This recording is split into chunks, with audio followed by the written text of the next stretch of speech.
What bizarre production quotas did communist command economies have? Imagine living in a world where factories are told to produce a certain amount of steel, no matter what. That was the reality in many communist command economies.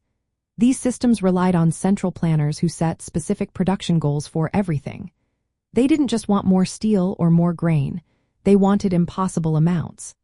For example, the Soviet Union aimed to produce hundreds of millions of tons of steel each year.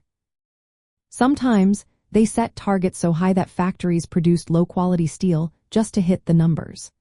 In Maoist China, during the Great Leap Forward, officials set grain production goals that were wildly unrealistic.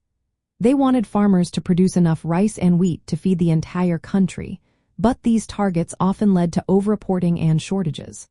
Farmers were pressured to meet quotas, which caused them to hide or exaggerate their harvests. Sometimes, they even reported false figures to look good to the government. These quotas weren't just about steel and grain. In agriculture, quotas for crops like maize or potatoes were set, but they often ignored what farmers could realistically produce. This led to shortages of other vital crops and imbalanced food supplies. The impact of these quotas was pretty serious. Factories would produce goods that nobody needed or of poor quality just to meet targets.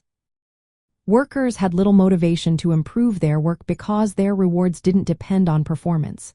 Instead, they focused on hitting the numbers, no matter what. This focus on quotas also caused economic imbalances. Heavy industry was prioritized, so consumer goods and services often suffered. These systems created inefficiencies and waste, leading to shortages and economic hardship. Even today, some countries still have elements of centralized planning, but the legacy of these bizarre quotas shows how setting unrealistic goals can backfire. These quotas were meant to build a strong, equal society, but often they resulted in chaos, inefficiency, and hardship for ordinary people.